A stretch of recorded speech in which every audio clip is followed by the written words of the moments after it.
Hi, I'm Joyce Bilyeu with the Sacramento Regional Family Justice Center. October is Domestic Violence Awareness Month. So today I'm going to talk to you about domestic violence and talk to you about resources that are available for survivors. And then you will hear a powerful, heartfelt story from two members from our Voices group. So the Sacramento Regional Family Justice Center is part of the Family Justice Center Alliance that's been recognized as the best practice model by the United States Department of Justice. So the Sacramento Regional Family Justice Center brings together a lot of resources under one building. So when survivors come in through our door, they minimize the number of times they have to share their story and get connected to resources in the same place. So some of the partners that the Family Justice Center has on-site and off-site, and we're located in Sacramento, we have Child Protective Services. There's Special Assault Forensic Evaluation or SAFE Center on site. This is where they interview children who have been primarily sexually abused or exposed to extreme domestic violence.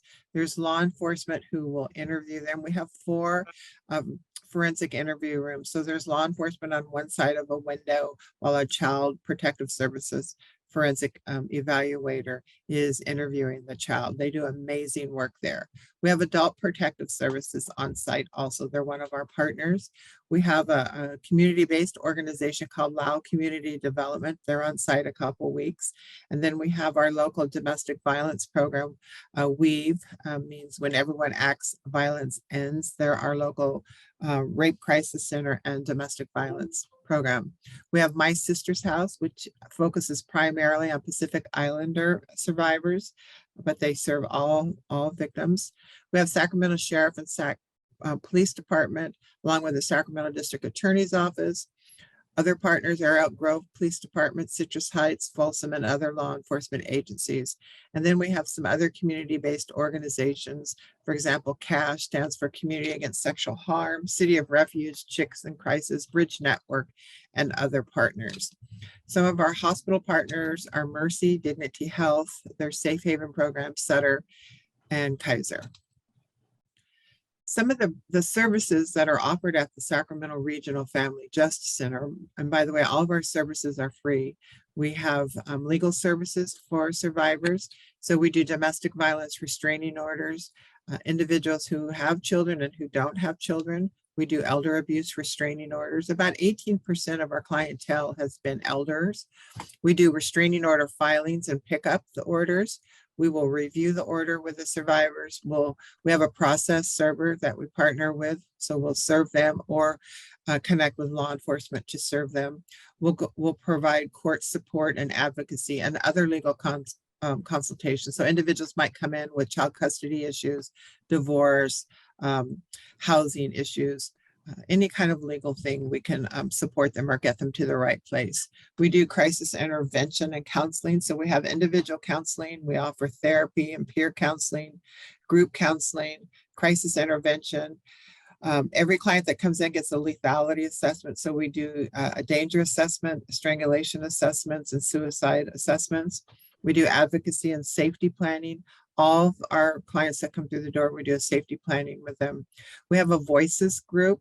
This is a co-ed group. It's not like a support group, but it's individuals who've been impacted by domestic violence who advocate on behalf of the issues that we work with.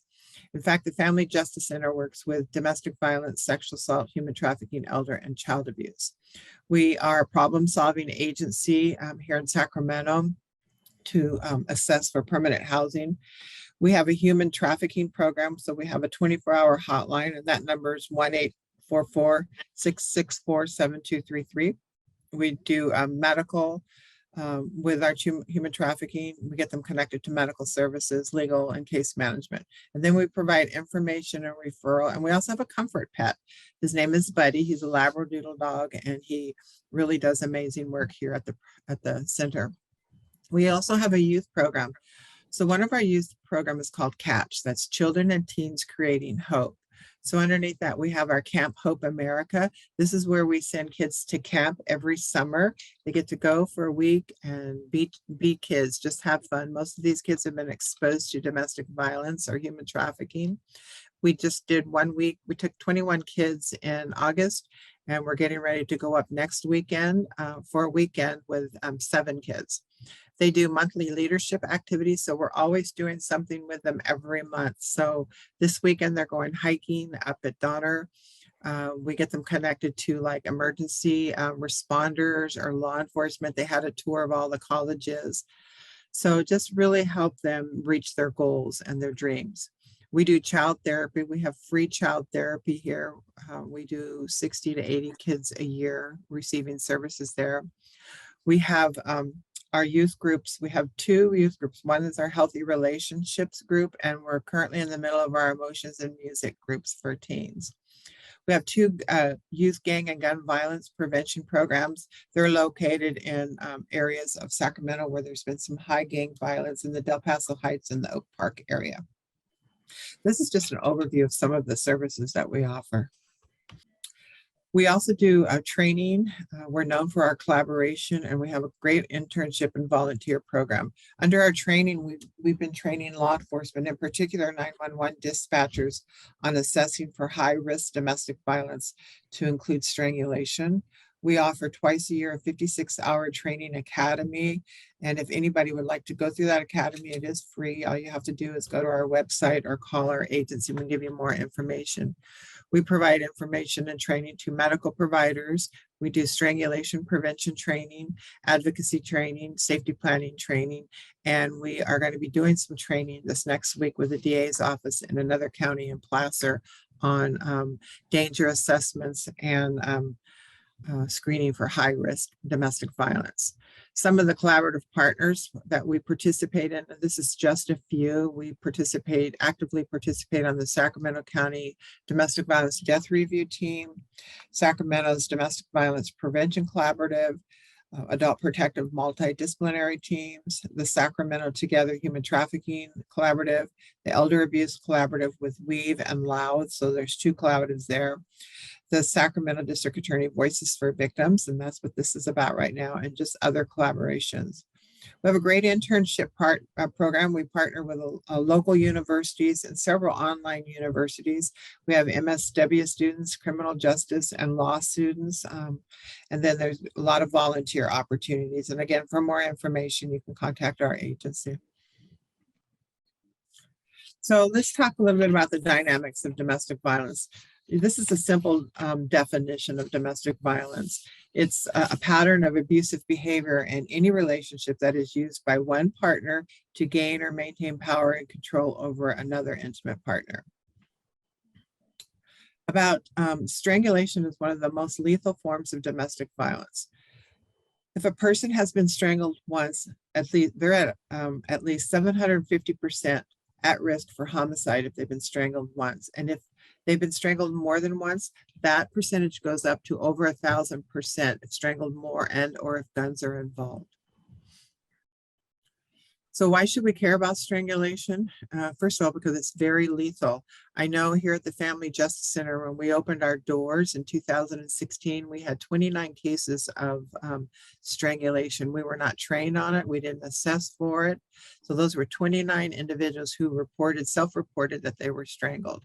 After we received training from the Alliance, the International Institute on the training prevention, after we went through training there through their strangulation program, we came back and changed the way that we did services, and our cases went up to almost 2,000%. It's one of the most lethal forms of interpersonal violence. Unconscious can occur within seconds and death within minutes. And it's one of the best predictors of homicide of victims for intimate partner violence. One study showed that the odds of becoming an attempted homicide increased about 7-fold for women who've been strangled by their partner. Strangulation can kill minutes, hours, or even days after the event. And like I said on the previous slide, victims are 750% more likely to be killed by their abuser.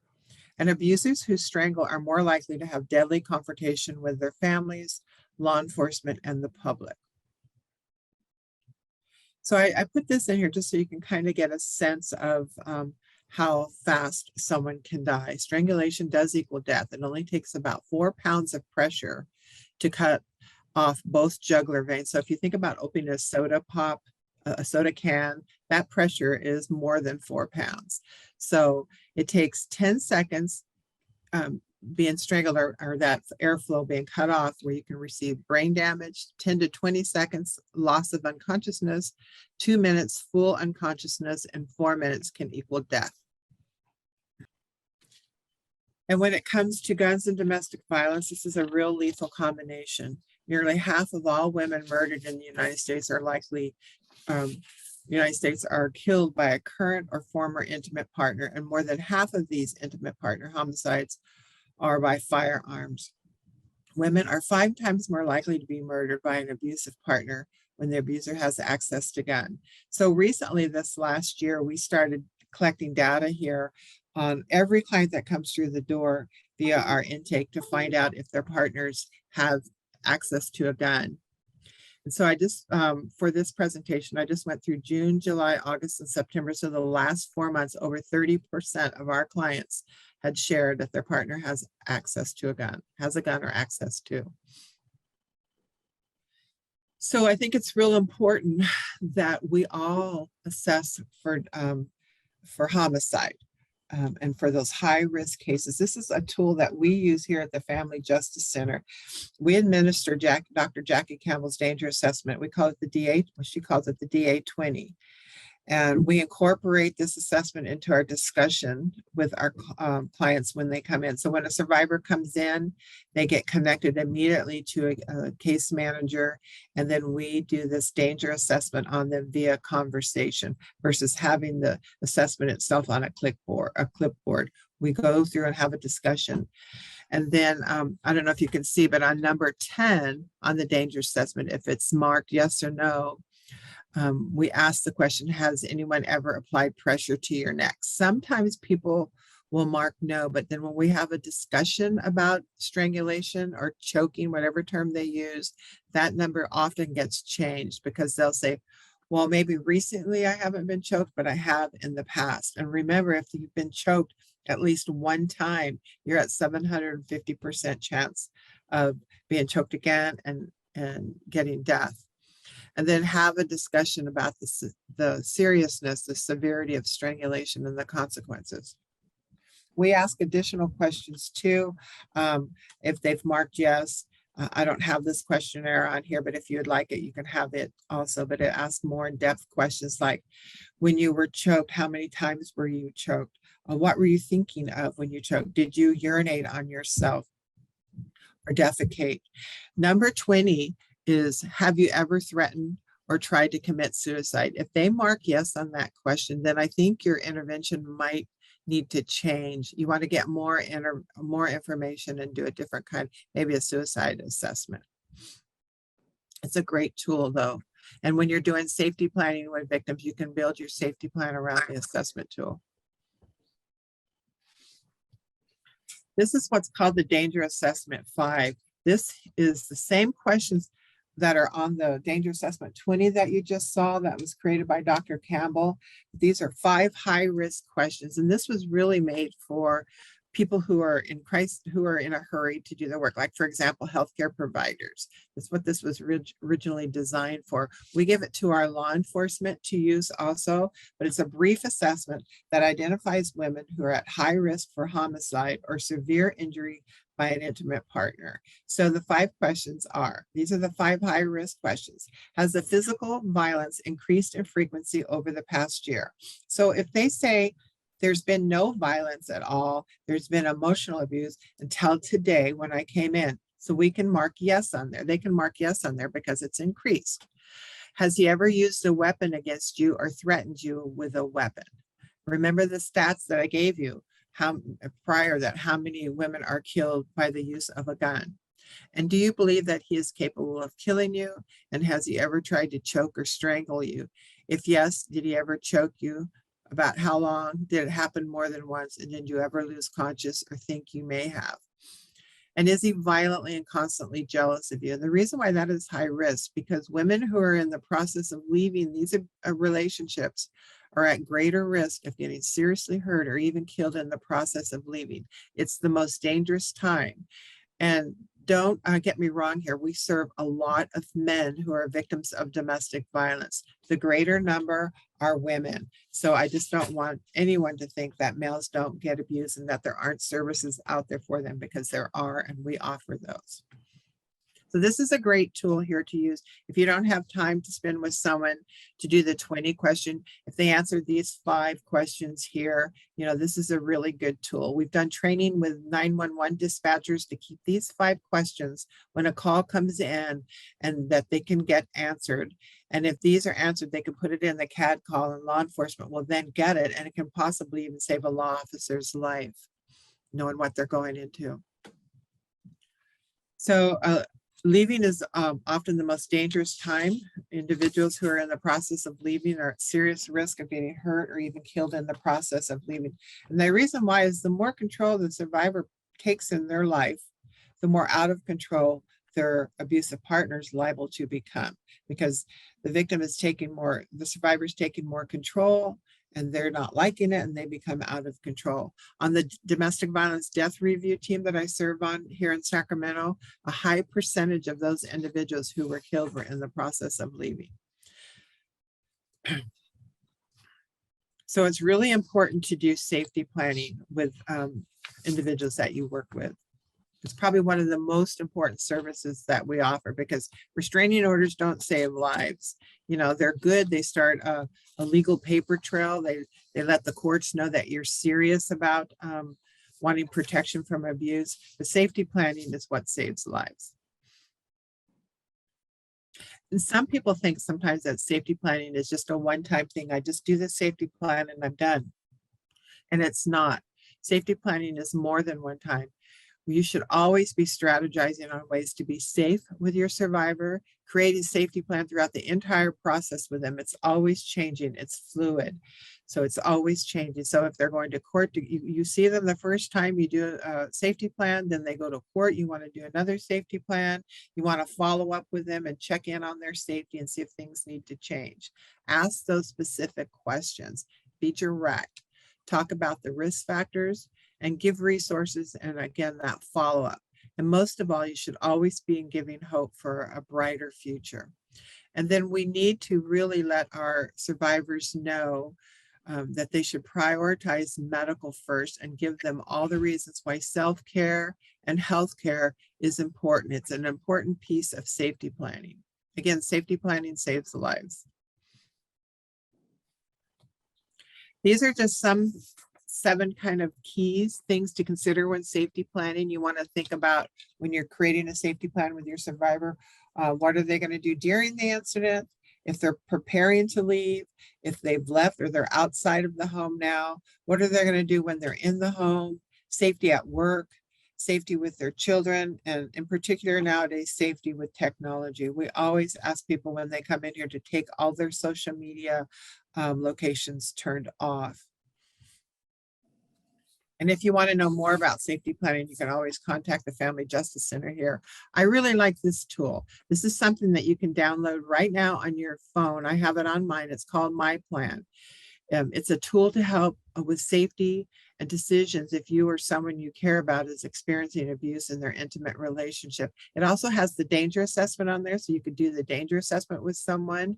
It has you put in a 4-digit code. Of course, you don't want no one to know the code, but if they get if their abuser gets the phone, just presses the 000 and it goes right to this little app that says get organized. And they can say, I'm just organizing my bills, my household stuff. So it goes to that app right there for safety reasons. But I love this. It's really good. So I would encourage you to download it and play with it. So why do we do what we do? I want to introduce you to a couple of dear friends of mine. They are in our Voices for Victims group, and they're also in our Family Justice Center Voices group, but they're an amazing couple. They've been through so much in their life, and they're going to share a little bit with you all about their beautiful daughter, Love. This is Tamra and Keith. My name is Keith, and this is my wife, Tamra. Oh yes, why do we do what we do? September 15th, my daughter and her boyfriend were going to a wedding, and he was the best man in the wedding. So he left early to go take pictures with the wedding group at the church. And my wife dropped my daughter off later on after they took pictures and stuff so they could ride home together. So as we were there waiting at our house for them to arrive, we were babysitting her little puppy. And he was a little joy of fun. He was a little bitty ball, and he was just something just to play with. He was really nice. Anyway, our daughter came to the house at about 11:30 that evening, and she was by herself. And we didn't know that at first, so I gathered her things up around the house and told her I'd help her take her stuff down to the car so she would carry it down. Well, I went downstairs to put stuff in the car. There was no car. And by the time I started walking back to the front door, my daughter met me there. And I said, so where's your boyfriend? And she says, I don't know, Dad. So I knew something then, something was wrong, but I didn't want to pry. I didn't want to get involved. You know, everybody's going to have their little problems here and there, and they usually get through it. But anyway, I said, well, let me go get my keys and I'll take you home. So anyway, she said, Dad, no, I want to walk home. I'm only 10 minutes away and you can watch me walk. I said, you sure? She says, yeah. So I hugged her and I kissed her and I walked outside to the sidewalk and I watched her walk until she could be out of sight. And then she texted me as soon as she got home. So my wife and daughter were going to Southern California that next morning, and early in the morning at 7, they were supposed to leave. So as we got up and stuff, I sent my wife off. She went over to pick up Love and she rang the doorbell and she figured, okay, I'll go to the car and wait for her because she'll be coming. She didn't come to the door. So she went back up to the door and knocked on the door a little harder. And maybe she was overslept or who knows, but she still didn't get an answer. So then she called her phone, she knocked on the door, rang the doorbell, and still didn't receive anything. So she got a little word, she came back home, and I was still half asleep in the bed. She told me, she says, Love didn't answer the door. I said, what? She says, Love didn't answer the door. I said, oh, okay, well, maybe she overslept or something, you know. Give her a few minutes, she'll call you. Well, those few minutes turned into all day, all night until the next morning. The next morning, we decided that we wanted to walk over to the house because we live short distance from her and see if they're home. So we can, find out what happened yesterday. So we walked over the house and his mother, the boyfriend, his mother had called us and asked us, have we heard from either one of them? And we said, no, and we're going over to the house now. She says, oh, I'm already here. I said, oh, okay, well, we'll see you in just a minute. So my wife and I arrived at the house and we knocked on the door and did the same thing my wife did, rang the doorbell, called their phone and still no answer. Nobody picked up the phone or nothing. So I did remember that in the backyard, they have a doggy door and you could see in there and into the garage. So I said, I'm gonna jump the fence, see if the car's here. So I did jump the fence and bent the little door back and both cars were in the garage. So then we called the sheriff and so we need a welfare check. The officers came to the house and they told me that they couldn't break in. I would have to break in. And when I do break in, do not go looking around, do not go anywhere, come straight to the front door and let us in. So that is exactly what I did. The officers came into the house, were searching around and we were standing outside waiting. And so when the officers came downstairs and he had this really strange look on his face, not anything I recognized before, but he says, well, let's go over here and talk. And then he said, no, let's go to my car. Let's go to my car and talk. And so we all three walked down to the car and he looked at us and he said, well, I don't know how to say this, but there's 2 bodies upstairs. They have to come. And as you know, we just lost it. And ever since then, we've been trying to build our strength and honor our daughter in every way we can. We speak about her, we talk about her, we keep her alive in our hearts, and we'll always share our story with people so we can help other people avoid getting the phone call or the things that happen to young girls. Like they said, domestic violence is a killer. And it took our daughter from us. Since then, we decided we wanted to help victims try and leave dangerous situations and start rebuilding their own lives. We want to help others in unique and meaningful ways, and possibly help victims change the course of their life so they can be safe. How do we do this? We tell love story. And we know it works because we've heard from other people that our story has helped their daughters. And we're just so grateful that people understand, and people have been really supportive in helping us get through these days. They're not easy, but we get through. And that's just the way it is now. So as long as we can help other people, we will. And we won't stop until domestic violence is gone. Thank you for letting me share our story. So thank you to Keith and Tamra for sharing their story about their beautiful daughter, Love. It's so heartfelt and heartbreaking. A lot of courage for them to share and continue doing the work that they're doing, and we appreciate it very much. So when assisting someone who has suffered domestic violence or sexual assault, we should always ask them if anybody has applied pressure to their neck, because you might be that first responder. Eventually, documentation will be critical. So we need to always do more. We need to document the abuse. And then we need to observe. Take the time to observe, to listen to the victim for subtle signs and symptoms of strangulation. Most victims of strangulation do not have visible injuries. So you really want to take this time to observe them. And then encourage them to seek medical attention. Most of all, offer hope for educating the victim about their rights, their legal resources, and about the science of hope. And then make sure to conduct those risk assessments. Domestic violence is predictable. And if it's predictable, it can be prevented. And those risk assessments can really help in that piece.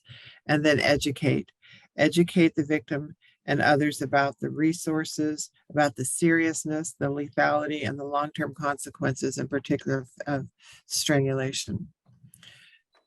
Survivors don't know how to navigate the medical or the legal system, so we need to help them and offer that information and tell them about their rights. And then if you or anyone you know is being victimized, please get help right away.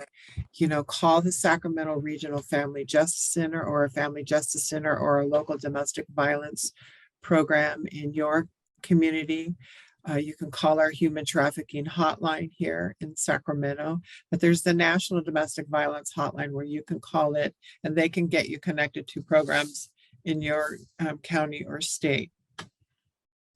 And if anybody would like more information or any training on strangulation or domestic violence or human trafficking, safety planning, counseling, if you'd like to volunteer or donate or learn more about our Voices for Victims group or be a part of it, you can contact myself at the Family Justice Center here. And that is our QR code.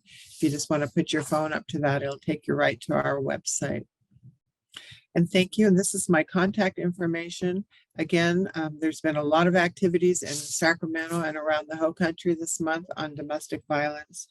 And please don't let October be the month where you, when it's over with, that you stop. Continue to do this. We need to do this for love, Keith and Tamara's daughter, and for all others. We need to be the voices for them who can't speak for themselves. Thank you very much and enjoy the rest of your fall.